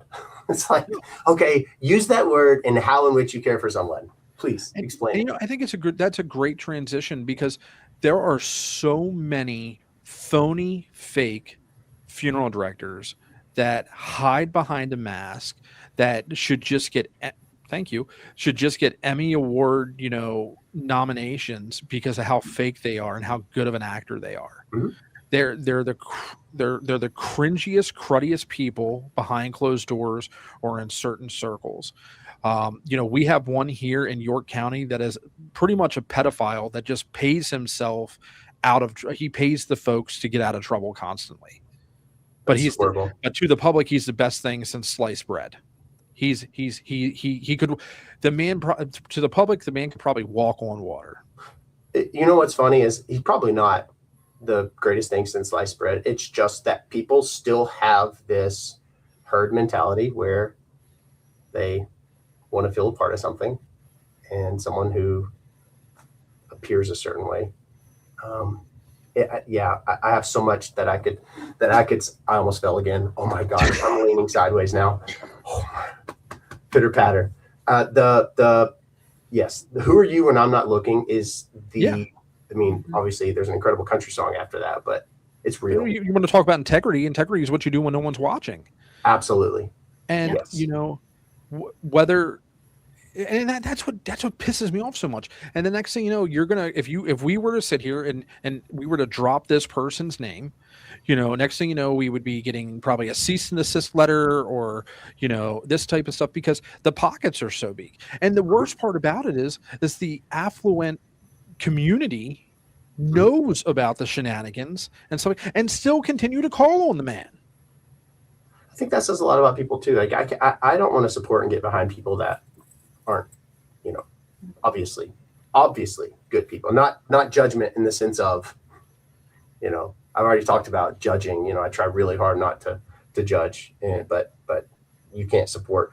I think people, who are you when I'm not looking is a true statement. You know, like I am not infallible as a human.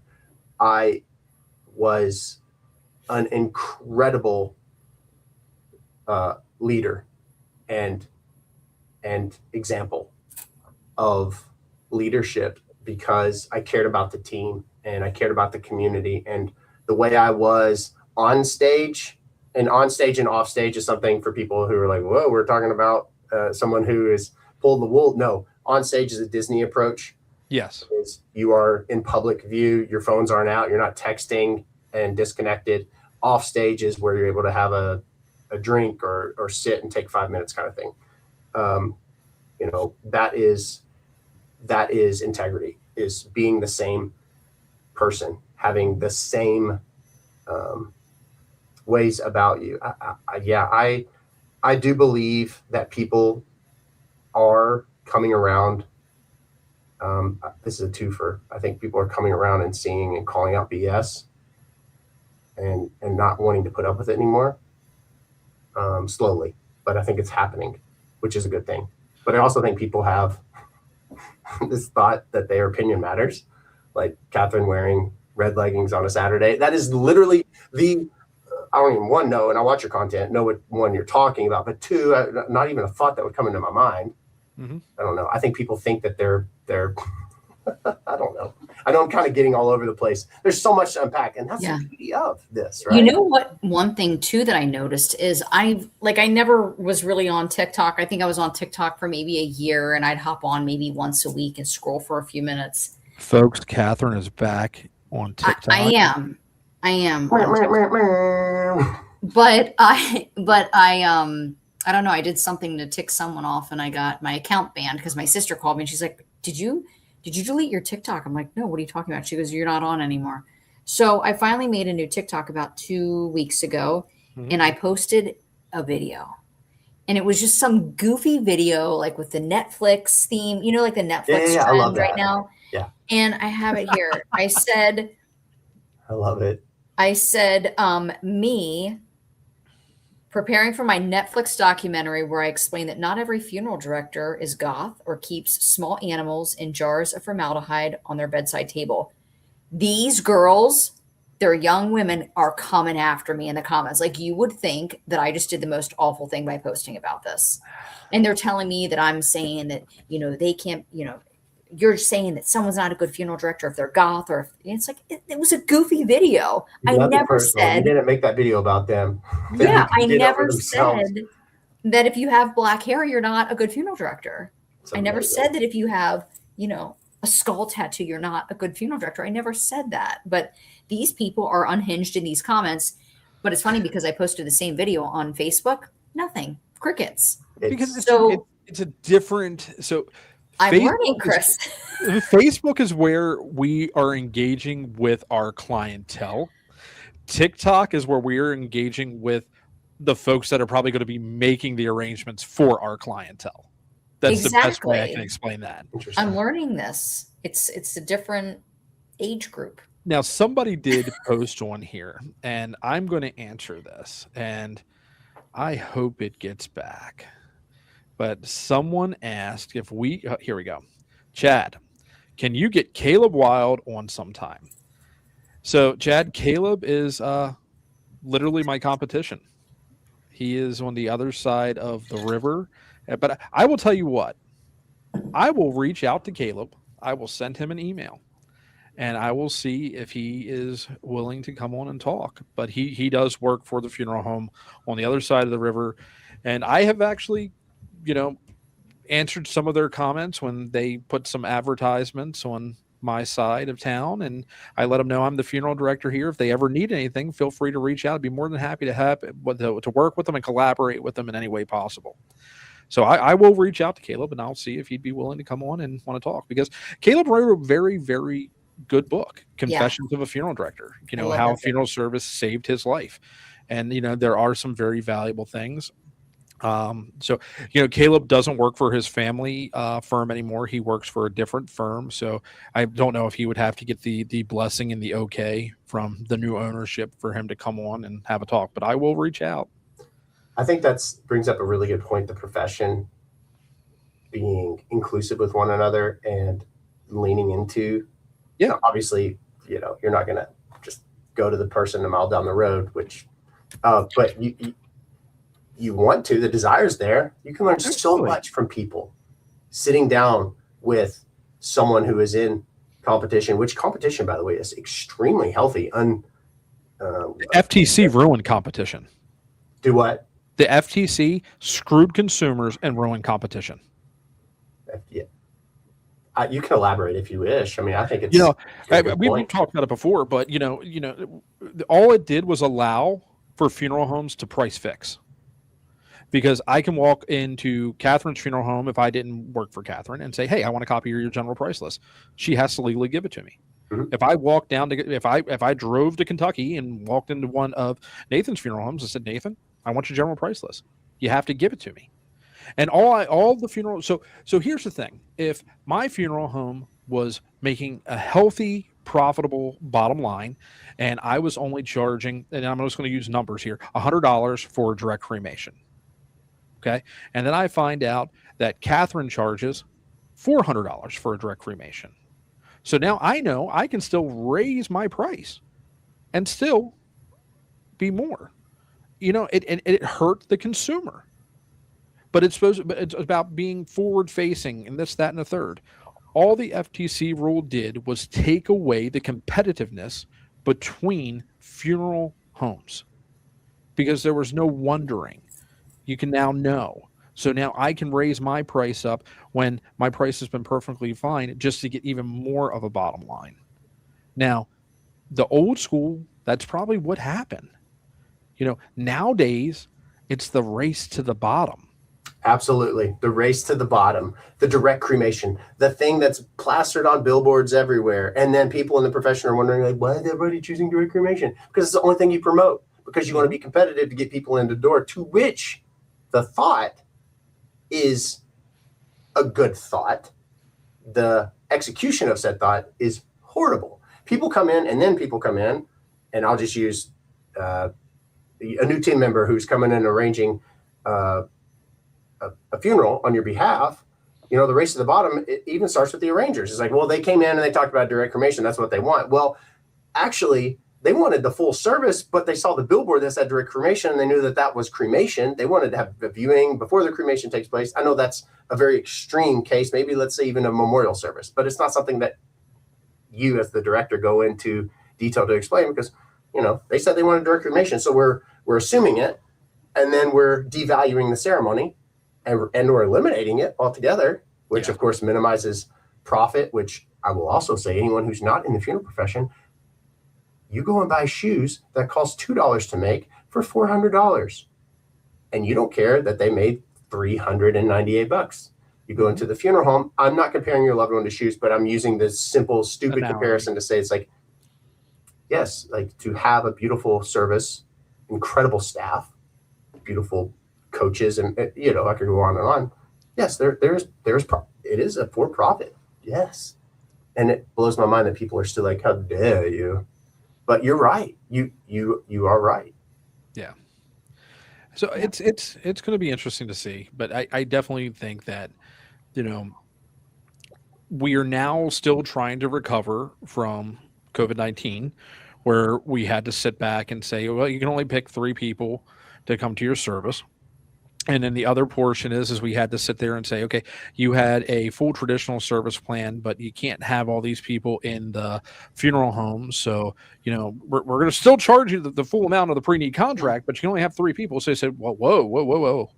Now we're either going to do a direct burial, or, you know, we're going to change everything just to a direct cremation. And then when you sit there now and you try to explain value of the funeral service, value of the viewing and all that, well, it was fine when grandma died during COVID. So why isn't it fine for grandpa now? Yeah. And by the way, you need to social distance in the chapel and you can't hug one another. Yeah. The weirdest thing ever. It was the weirdest thing. Yeah, we went to the parking lot. I know that sounds weird. We put up a really awesome like tent, and we just changed it all up. Okay, well, it's kind of like when you went to the restaurant. It's like, wear your mask until you get to the seat. Then take it off. You take it off and you're 2 feet away. You're high-fiving. Yeah. COVID didn't go to that table though. It's like the green. We could stay here all night and talk. Yeah. Oh yeah. Sorry. I mean, yeah, no, okay. I literally could. Yeah. This is awesome. I believe that this is the solution. It is the solution, yeah. And people are scared to have my boys. I require them to look me in the eye as gentlemen and to have the tough conversations, to ask the questions, to not assume and then be upset or disappointed in, and then go away and maybe even ruminate on that by talking to someone else about it. It's you face it and you talk about it. If it's a tough one, okay, let's listen and let's have a very controlled response. My point in that is I believe the profession needs this, and I don't think we have enough emotionally intelligent directors that are able, willing. Ego is going to be the death of many, not literal, maybe even literal, but I think this is a requirement. I think this is so important for how we propel this profession. Yeah, I think that the hard part is not sitting down and you take this and you hit record and all you need to do, guy, just talk, be yourself. I've had people say, oh, I literally had someone say a video that I made last week that I was AI, and my wife was like, no, you don't see how many takes, and you know, for what you may see 3 minutes of video may take me, because I want it to be perfect, you know, forever to edit and, you know, sit down and, you know, get what I want and get my thoughts together. But it's super simple. Just sit down, record just have a conversation, talk about why you want to be a funeral director, what got you in a funeral, just like we just did, and just post it to your social media. Just post it. Now, make sure that whatever firm you work for or whatever, you don't have social media policies or anything like that. But my workaround for that, when I first started posting to social media, if you go back through my feed, probably about a year and a half ago, I started posting every single morning just a picture of my coffee mug and just like a morning thought, a morning chat, my morning coffee conversations. And then as that progressed, you now get a whole heck of a lot more of me. But Katharine doesn't, you know, restrict me or keep me on a short leash, but she also knows I'm not going to get on there and do something stupid. Yeah. I think it also shows the discipline, right? I mean, I think it's beautiful because if you're committed to that, you're committed to the community, the people who aren't in your four walls, you're committed to them, then you're going to be committed before that need for the physicality, then they can rest assured that you'll be committed. I've said that like 65 times, but my point is that this is a repetitive, intentional thing. I think is a beautiful thing. And if I may, there is one challenge and plug that I will do, and it's I told you all about it, but there are a lot of people who maybe are starting into the funeral service or a new home, and they don't necessarily are not able to hire social media management. And I wish I had it before. So I created the selection room, which is helping our colleagues get online with the content. So every single day, if you sign up for it, it generates a unique idea with a strong opening hook, the body of, and you are able to create the content. And it's a generated idea based upon what people are searching for right now online through Google Trends, Reddit, social media. People are asking questions all the time, primarily pre-arrangement and behind the scenes. That's what they want. Those are the two just constantly trending in our world. And no one can any longer say in our profession, I just don't know what to post. Yeah. Oh, Right. It is. Literally created it for you. Katharine created it. best. What is it? You can walk around the funeral home and come up with 16, 17 different content ideas just for some short content videos. I'm I filmed a constantly church truck one time and it got like 29,000 views. Yeah. It's the most random stuff that I think of that, just it really takes off and it gets people talking. But yeah. And we do get a little goofy with our social media every now and then. And I've pulled back just because I find, the goofy stuff tends to go viral. It gets in the algorithm in front of people who typically don't see the comment, and then they're like, what the hell is this, and you're so awful, and blah blah blah. So it brings a lot of the negativity. So we pulled back on the business page. A lot of the goofy stuff we'll post on As The Hearse Turns if there is goofy stuff. But Chris and I did that video yesterday. The gym. Yeah, today's Tuesday. We did it at the gym, and I was texting him today. And I'm like, should we put it on the business page? Because I just don't want people to take it the wrong way. But also, too, we are allowed to laugh. We are allowed to be normal people. Mm-hmm. And I think people appreciate that balance of, the serious conversations and just seeing that we're goofballs, I think it's really hard. And I don't think people realize it. It really tests us as individuals putting ourselves out there with content. It really does. At the end of it, who are we creating the content for? What is the goal? To humanize a profession, to be relatable. You can't be everything to everyone. You can't be the Muslim home. You can't be the Jewish home. You can't be the Baptist home. You are the home you are because it's made up of the people that you are. And I push back on that gently and say post the gym video. I don't even know what the gym video is, but if I saw posted. that, do what? It's posted. There's so many people talking about the gym video right now in the comments. Listen, it's so important because that's amazing. I thought that was it really is. And the two people, why are the negative ones, the few negative comments the loudest? And you have thousands and thousands. I know. It's so it is a lie. It is the people who write the negative comment. This is fact. They are, and I have sympathy and empathy. They are sad, they are broken, and they are so longing for attention. And they will do whatever. And it's usually just the sad comment, the mean comment that, when we throw mud, we get somebody dirty, right? So we got to take the time to, I believe, and I do ever so often, if I get a negative, I see it and I say, I'm sorry you're so sad. And I mean it when I say it. I'm not just saying it to be a smart aleck. I'm like, I'm sorry you're so sad. I hope you feel better soon. Never, ever once have I had anyone respond. What do they say to that? Yeah, but they can. And I think there was, Katharine mentioned, or I remember when I first started posting stuff to social media. Katharine, you made this statement and has always stuck with me.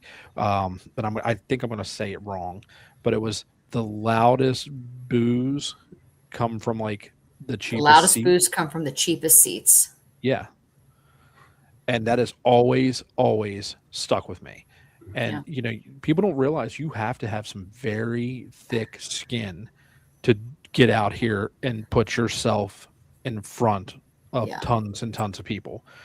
And you know what, though?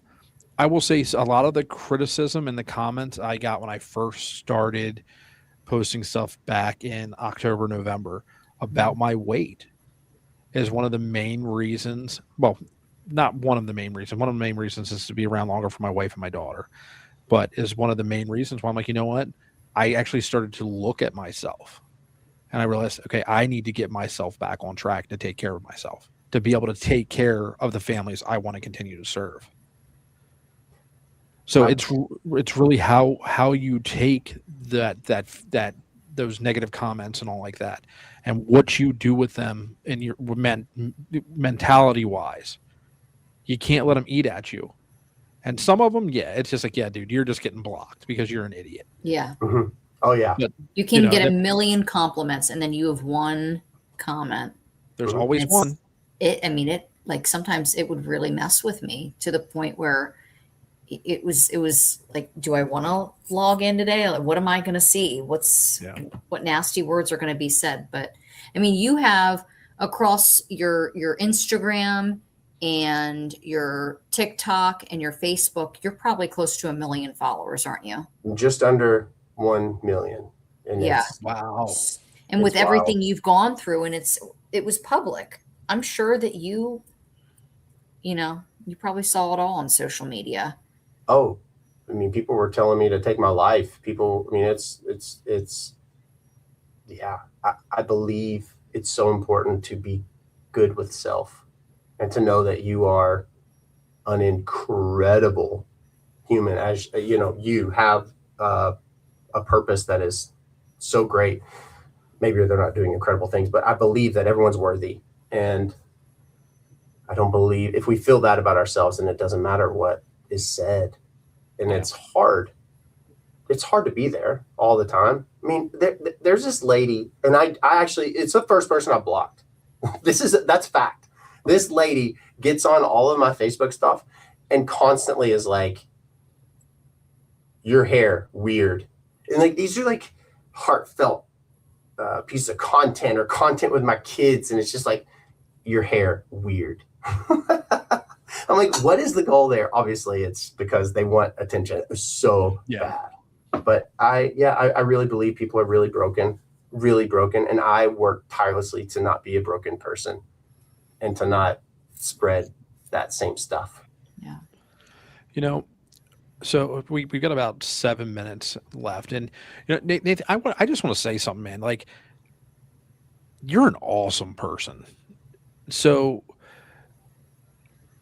a lot of folks, you know, when everything went down and, you know, the licensees and stuff like that, even still to the day, you know, I apologize for them, man, because, you know, people, if they truly wanted to know, why didn't they just slide into your DMs, you know, and ask you a question?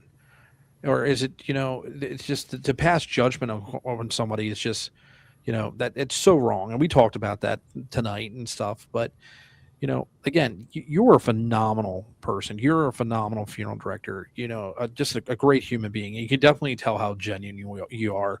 And I am so glad I can't believe that 2 hours has gone by as quick as it has tonight. So I just wanted to say that. And again, totally fanboying because, yeah, I remember, like I said, watching you going through mortuary school. I'm like, this guy's freaking amazing. So just thank you for being here. Thank you for taking the time, and thank you for being real here with us.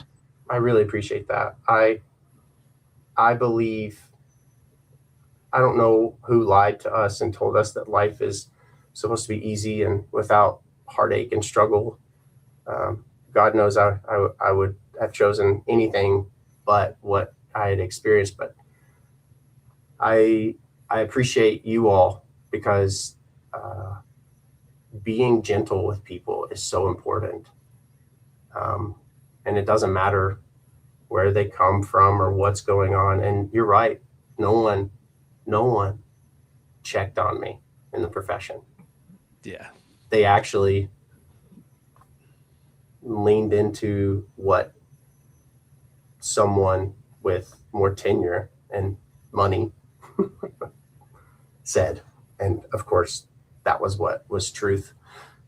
And that was hard for a long time, but I'm happy, and I'm great. I'm a great funeral director, and I really care about this profession.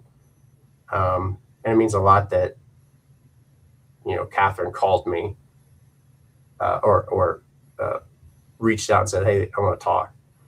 And those moments, you all have those probably with families. The first thing you immediately do in your brain is you're like, "What's this about? This is bad. Something happened. Something isn't good. What's going on?" And but we spoke, and you listened, and I think we don't realize how important it is to listen. And to feel heard is the best feeling in the world. Therapy's great and all, but feeling heard, and not to mention being validated in a lot of ways or vindicated, not validated, vindicated. A lot of people are saying in the chat that it's a great conversation and it was long overdue. Well, yeah, I don't know about you all, but like, ever since I've become a dad and all of this that's happened, I feel like I'm always one really thoughtful statement away from just crying. I always feel like I'm going to cry all the time, but it's the best feeling. It's like, that is joy, and that is available to everybody. And absolutely. I genuinely mean it when I say I'm grateful for you all, and not because we're sitting on chatting on a platform and sharing that. I think it's just three people who really obviously care about what they do, but each other, and helping each other do those things as best they can. So it means a lot to me. And I do believe everybody, we leave a mark, good or bad, we're remembered for something, and choose good, be slow to judgment, be kind. The other thing now you have me over here getting all teary. Yeah. I mean, like, I feel, I don't know. I just feel, I don't know. I feel good. I feel like you, I don't know. The new song that comes out August 14th, it says absolutely all of it, everything. I can't listen to that song without crying. I cannot perform the song. I've rehearsed it so many times. I can't sing it without crying. It's a disaster. I'm a disaster. But I really believe, I hope it blesses people, especially those who are faced with challenging times. So, number one thing, you have Katharine's personal number, you have my personal number, you're now part of the family. So you know how to reach us if you ever need to talk, if you ever need to vent, if you whatever, just reach out, man. We're always here for you. And then second, a lot of people are asking how they can find your Facebook page, which I would think would just be type your name in the search bar. But how can people find you? How can folks find your content? Yes, you can find me, Nathan Morris Music. That's where you can find me if you want to search on Facebook, or you can, wherever you stream your music, you can search Nathan Morris and you can listen to my content there. Or you can find me sliding into the comment section of your all stuff too. I'll be like, hey boy, hey girl, hey boy, girl, hey. And then if you go back to any of the As the Hearse Turns, or I don't know, I don't think I was able to tag you in any of our As the Hearse Turns page because it's a page. But if you go back to my personal page, anything that has the advertisements or the information about tonight, Nathan is tagged in those announcements. So go there, click like, give him a follow, and let's see how fast we can get him over 1 million. That'd be insane. I appreciate it. I don't think people realize, like, if you take people along, everybody just thrives. Just let's go together. I think we should reconvene too in a couple months and do this again. I think we should just move into a family commune together. I mean, I'm fine with that. You have 4 boys and I have 2 boys, and Chris has a girl. 1 girl. She would hate all of us. She would hate I don't know. everybody. You haven't met my daughter. And Chris has a snake. I cannot live. And I have a snake. No. That's where I draw the line. I'm going to end on this.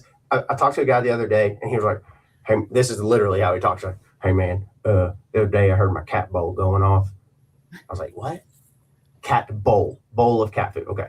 Come outside, go in my kitchen, and there are 2 baby possums in there. They got in through the cat door.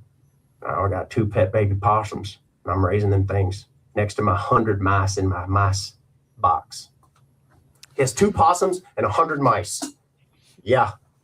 And he eats the cat food, the possums do. That's the best ending for any podcast. That's a true story, by the way.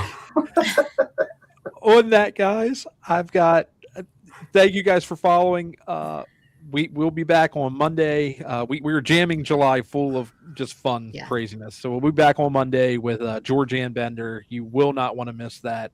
But thank you guys all for being with us tonight, and we will catch you again soon. So just stay tuned. Everybody else, just hang tight. Okay. See ya.